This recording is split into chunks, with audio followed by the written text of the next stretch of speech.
وبسم الله السلام عليكم، صبحكم الله بالخير والرضا والنعيم. معكم اخوكم راشد، رجعت لكم يا اخوان مقطع جديد من سلسله العيش في البريه، فخلوكم مع المقطع.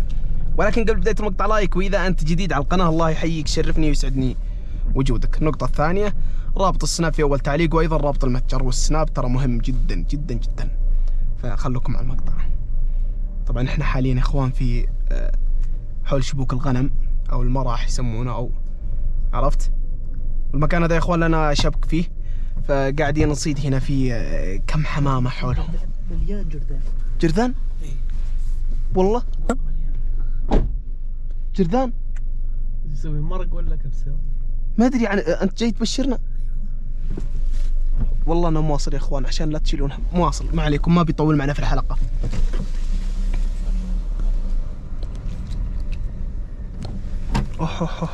لو لو لو لو، بس تحتهم ترى بير شينه، وفي 3 كلاب. لا مكان زفت يعني، هي بير.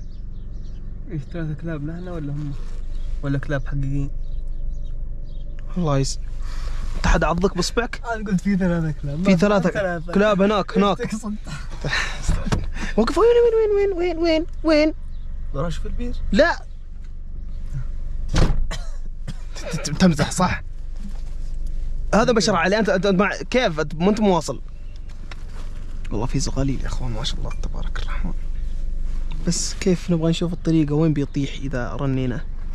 هنا الكلام. اوه ضيقت على الرجال الخط. صباح الخير يا حبيبي، كيف حالك؟ طيب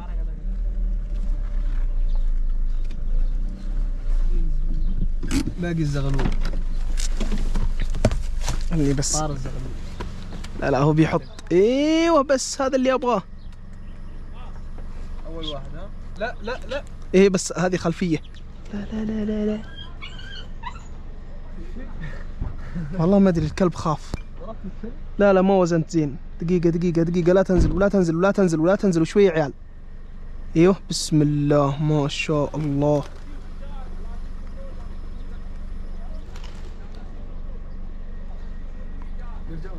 بيرجعون ايوه، بس ها بغينا نتخبى شوي.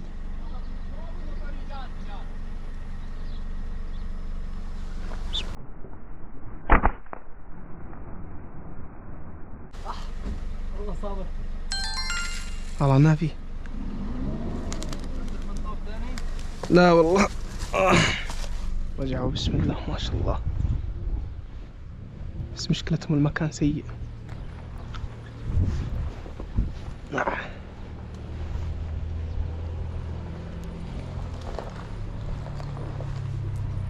والله عدد كثير ما شاء الله.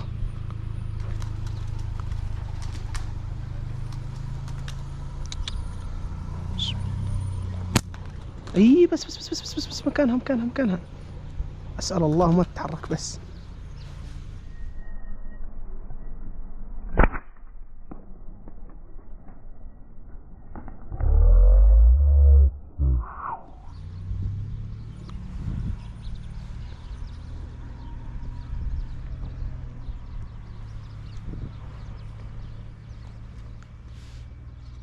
خلوني اروح لها يا اخوان، بس بروح اجيب السكين.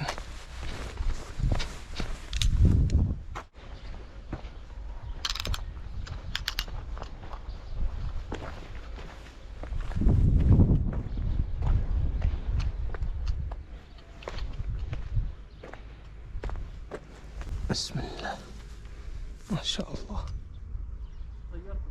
والله كان هنا، وهذا الثاني. اوح تشوف وينهم؟ يو كثرهم. خليهم ما عليك.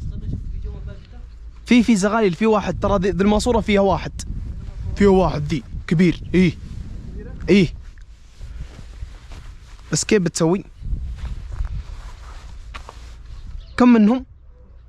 5 سألتك بالله، هذول عندي لهم حل، يبغالهم زي الشبكة.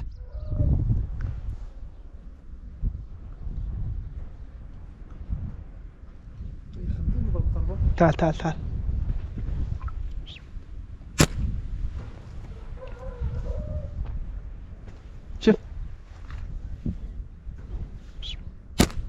استعرض كحيلان. هذا شطلي. لا تحاول، ما بعطيك اياه. هذا لا تحاول فيني.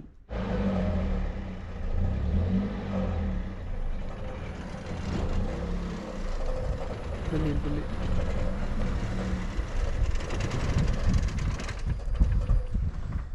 لا انت اللي تعرف تسوق، ولا انت اللي تعرف تصيد، ولا انت اللي تخلينا في براحتنا نصيد. لازم تخرب. طلع منها لازم تقوم مني.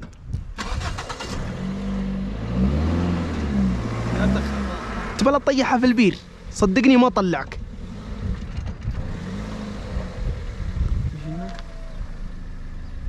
قزقنا. الله وجهك يسد النفس. صح، حتى وجهك والله. اي والله. والله اني ادري من دون تقول لي ليه، لانهم واصلين. اي والله. صص. انت بس لو تفكنا شرك. اجل توكلنا على الله، خلينا نشوف شو الوضع. نامون؟ نشوف والله ما ادري. والظاهر يا اخوان نحن بنمشي. هذا شبوط اللي فوق.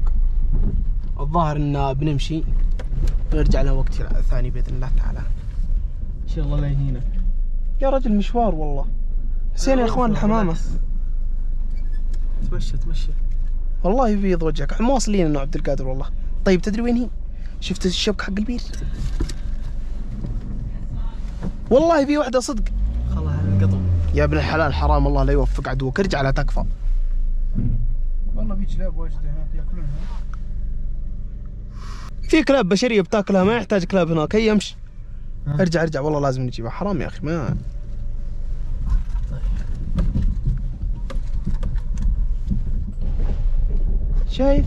شايف حظنا. شوف كم واحده قدامك. اي والله في باب مفتوح يا اخوان. باب مين؟ بس وقف. لا لازم ننزل. ويمكن ما انطب اصلا لان المكان زفت. انا اقرب لك. لا يمكن ما انطب. ما اذا طاحت بتطيح في المويه على الفاضي. شفت؟ ايوه.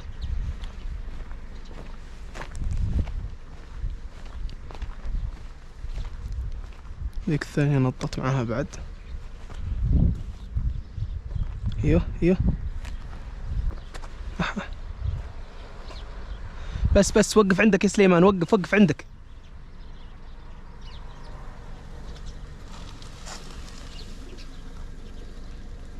اغراء والله، اغراءات يا اخوان.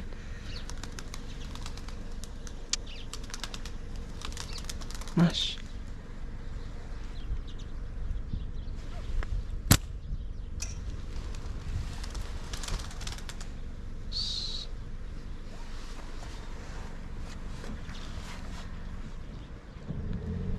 لا خلك.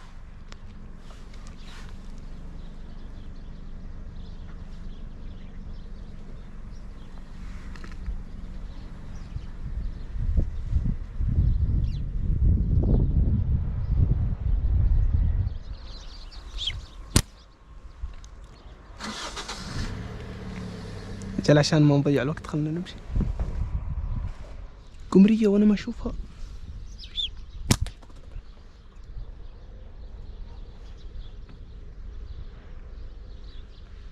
عجيب.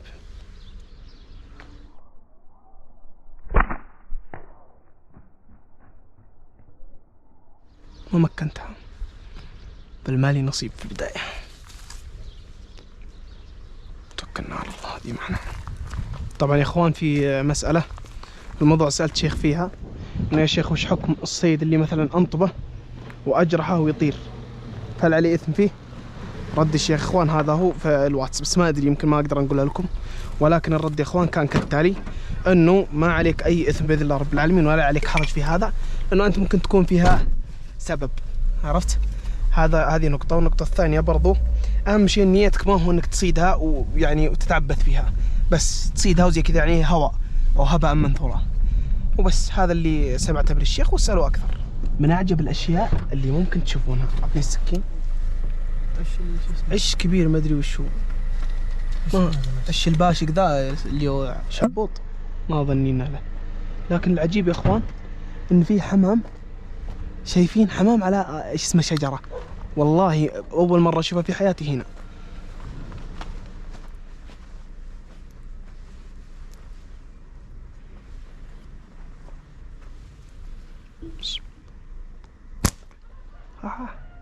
والله شطفت راسه. هذه فيها بإذن الله.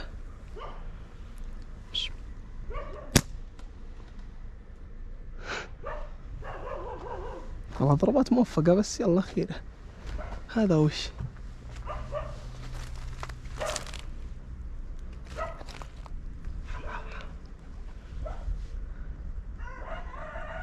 الله يا حمام ما كل مرة تسلم الجرة. سبحان الخالق العظيم، ما لنا نصيب فيها يا اخوان. معقولة بترجع لنفس المكان؟ إذا رجعت بخاتمتها هنا والله أعلم. صدقوني خاتمتها هنا إذا رجعت.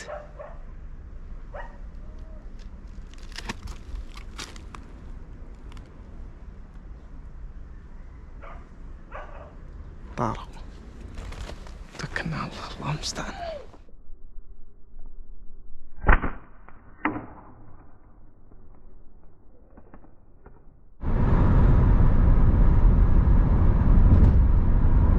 وجودك بحضور الشباب. اول واحد عبد القادر، السلام عليكم. عطاها حركه ورجع بعدين عطاها عكسيه. سليمان بعدين شال الشعر يا اخوان، ابشركم تربيه 3 سنين بس الله يكتب اجره يا اخوان، هذا ارضاء الوالده. الشيء الثاني عبد القادر برضو معنا. والنقطه الاهم من هذا كله يا اخوان السناب، الله يحييكم. برنامج هذا ترى مهم جدا جدا جدا جدا، لان كل يومياتنا فيه، روابطها كلها بتحصلونها في اول تعليق. بسم الله يا اخوان، بننزل عند كوبري هنا بعد شوي باذن الله رب العالمين، لانه في غالب الامر الان صار وقت مغرب، فاغلب تجوا وهم رجعوا باذن الله، فالله يلقينا خير.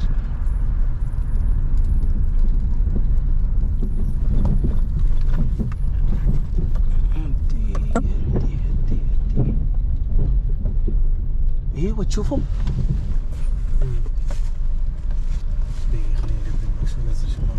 لا بنزل، لازم انزل كامل بس.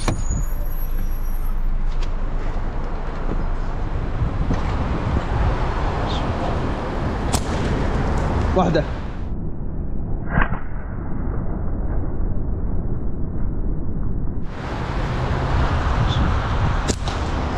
مصابة.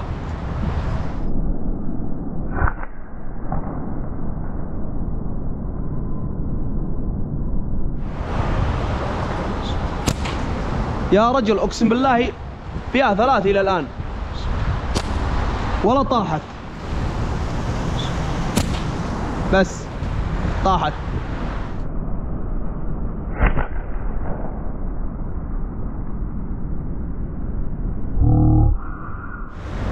شوي الله يبقي ذا الوجه، سلام والرحمة، الله يعافي ذا الوجه، الله يحييك، طول عمرك يا حبيبي، الله يسلم ذا الوجه، خير يرجع ربي يسلمك يا حبيبي، الله يجعلني في ذاك، حبك الله يا حبيبي، يسر الله امرك، استودعتك الله. يا ولد هذيك واحدة، ايوه بس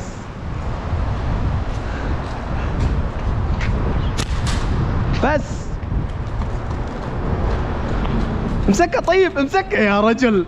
ابغاها ترفرف شوي عشان تجي من المويه، عشان تجيب يا اخي. وين راحت؟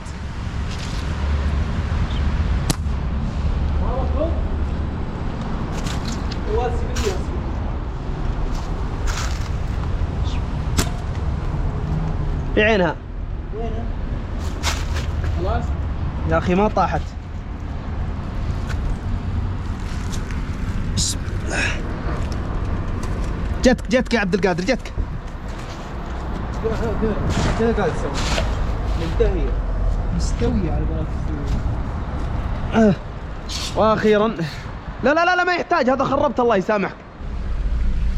دورنا يا اخواننا شوي ما حصلنا، ولكن بنغير مكان وان شاء الله نلحقها بالليل باذن الله. شوف اتوقع لو دخلت براسها بتخرج من خشمه. ما بطل حديد سليمان ما شاء الله ما شاء الله. وش المطي يا سليمان؟ المطي الجحش. وش الجحش؟ او ما يحتاج الحمار. ها الله يعزك عن الحمار يا ابو سلطان، الله يعزك. بسم الله.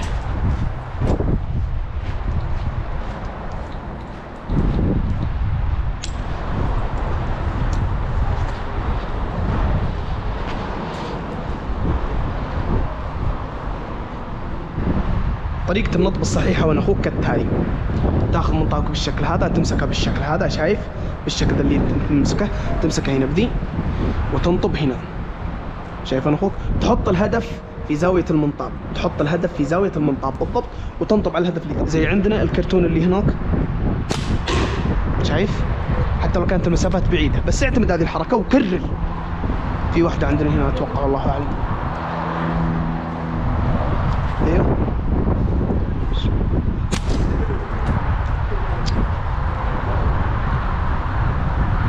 فوق راسه. توكلنا على الله. بسم الله. شش ولد.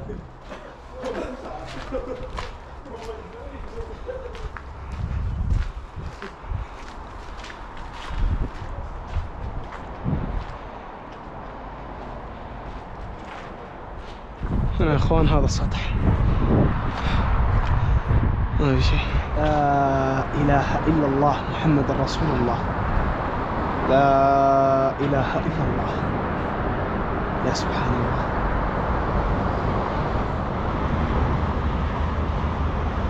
يا سبحان الله العظيم.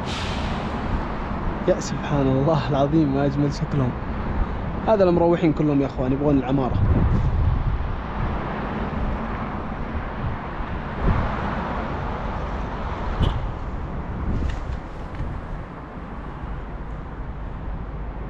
تحس شكلهم مهيب سبحان الله العظيم، يعني مو مهيب شكلا، لا كذا طيران، شيء عجيب سبحان الله. طبعا خلف ذيك الحمامة يا اخوان أرضية مفتوحة ما حولها حد، ممكن ننطب من هنا بس نقرب شوي.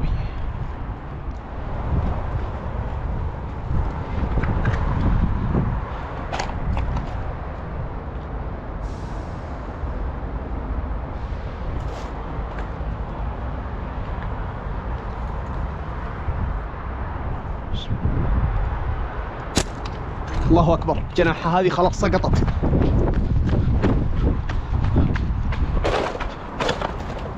بسم الله. وينها؟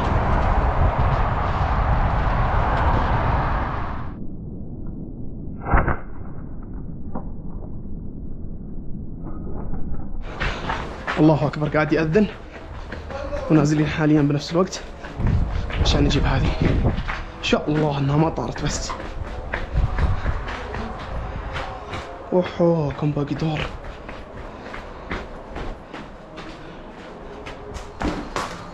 الله اكبر.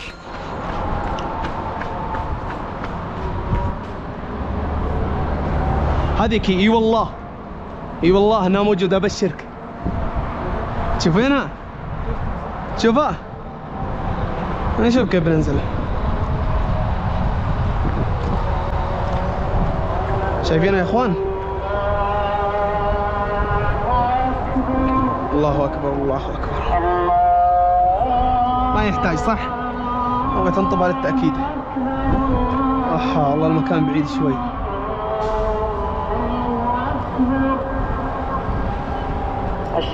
بس دقيقة الحين. ايوه باذن الله. بسم الله. الحمد لله.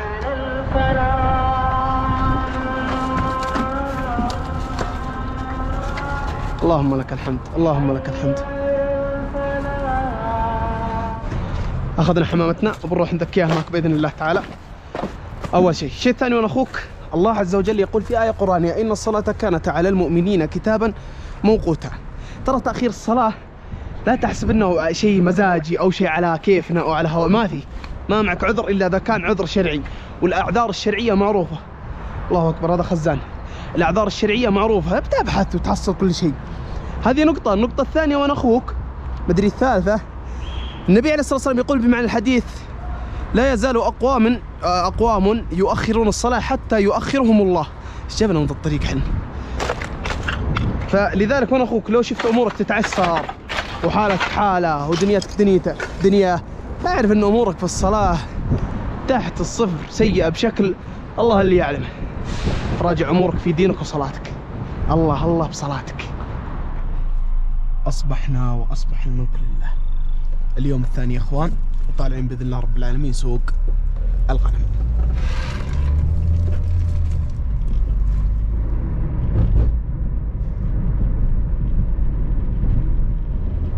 كل ما تأخر الوقت شوي يا اخوان كل ما بدأت الشمس او تطلع ويبدأ نورها، فكل ما طلع النور كل ما بدأت الحمام تجي بشكل اسرع وبتطير ما تطول. الشيء الثاني نسيت ما اجيب كفوف، قعدت ادور في السيارة ما فيه.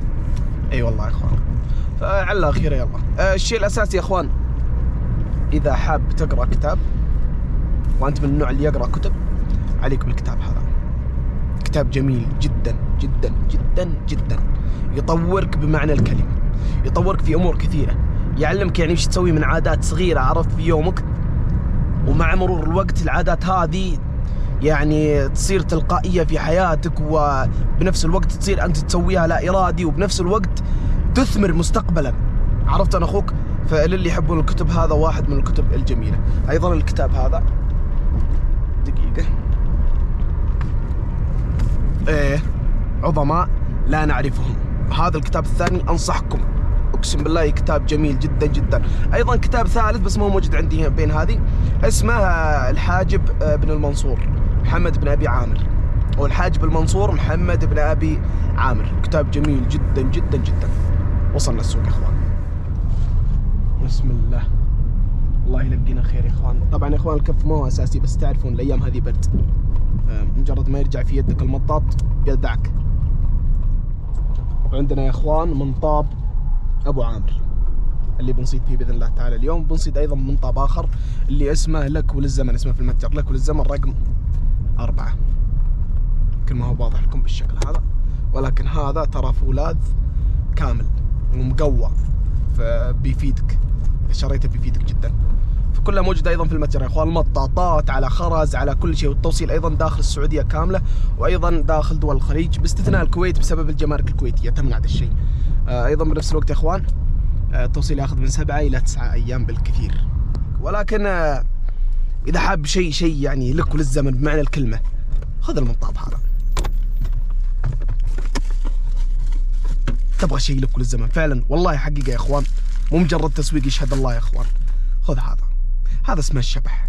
اذا لقيته في المتجر، لان في غالب الامر ما تلقاه، اذا لقيته في المتجر فنصيحه لوجه الله لا يفوتك. هذا فولاذ وثقيل، يمكن ربع كيلو وزنه، ثقيل عرفت، وهو كويس انه يكون ثقيل على اليد، وفيه 4 صمام امان. المناطيب الثانيه من 2، واحد بواحد، هذا 1 2 3 4. عرفت انا اخوك؟ فيه مميزات كثيره، يركب عليه اي مطاط، كل المناطيب زي كذا، لكن هذا شاكوش والله فعلا لك وللزمن، وايضا فولاذ وغير قابل للصدع. يا ربي لك الحمد، ابشركم لقيت الكفوف يا اخوان، اللهم لك الحمد يا رجل. برد اقسم بالله العظيم.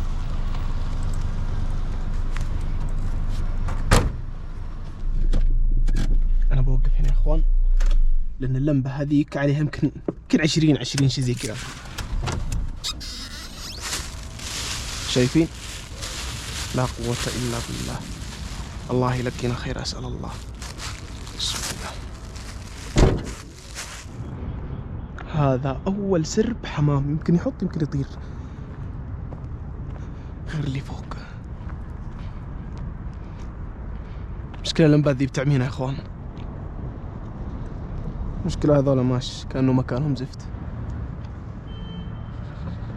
لا اله الا الله يا اخوان، كم اعدادها.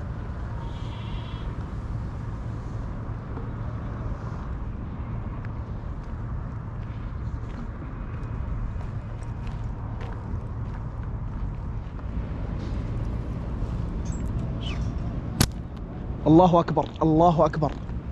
اي والله براسها. اللهم لك الحمد.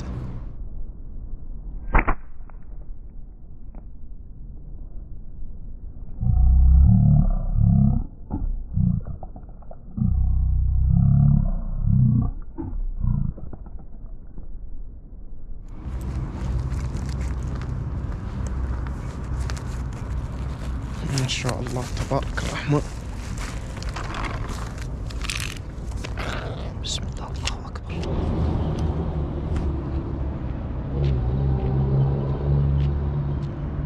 مشكلة ما هي مبينة زين، ما عدني أشوف حمامة يا أخوان، وين هجت ما أدري. والله عجيب سبحان الله. رجعت السيارة يا اخوان وابغى الف بالسيارة، يمكن يكون الوضع اسهل باذن الله. خلونا نشوف.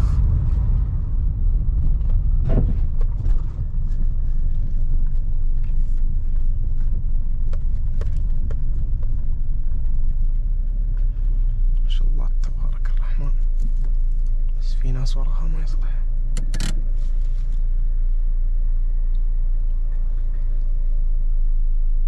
والله عدد كبير سبحان الله.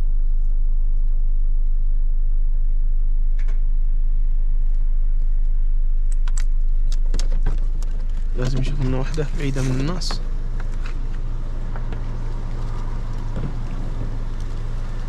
يا سبحان الله العظيم، جنب وجهي خفقت يا اخوان. فيها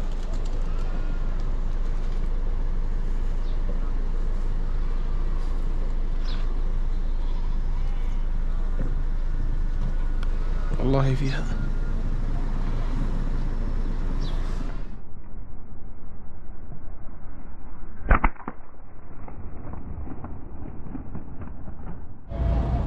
ما شاء الله تبارك الرحمن، بس مهما كان عددهم والله ما تاخذ غير نصيبك. من جنب وجهي لكن ما يصلح.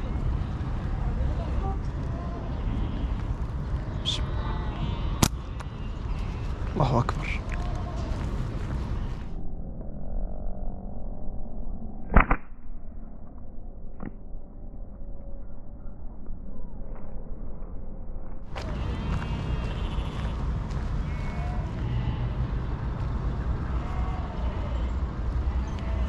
هذه يا اخوان ذبحناها ذبح ما شاء الله.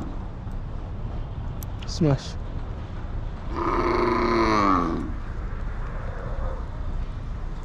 ما شاء الله تبارك الرحمن. الله يبارك، الله يبارك ما شاء الله. بسم الله ما شاء الله. الله يذكرك بالشهادة، ذكرتني. هذه مذكيها وناسيها، الله يجزاك الخير. اي والله شو مذكيها قبل شوي السكين هنا. يلا يوفقكم.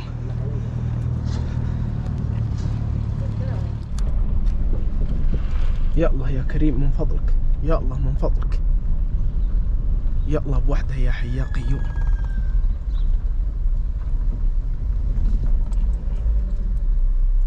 انا اخاف على القزاز.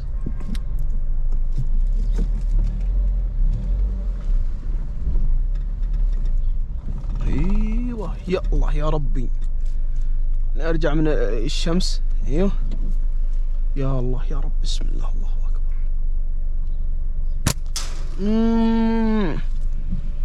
نطبتها على حركة. الله المستعان.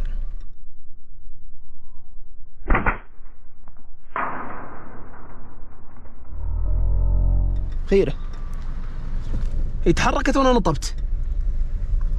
وهنا يا اخوان صايره بالشكل هذا بعد ما حطينا الطماطم، حطينا ايضا فلفل، وحطينا صلصه. بسم الله الله سبحان الله. بسم الله. طري صح؟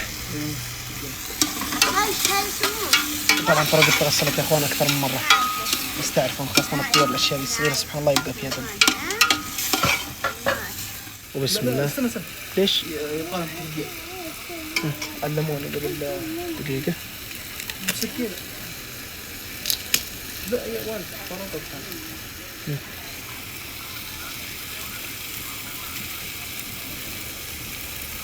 زي كذا عشان نكهة صح؟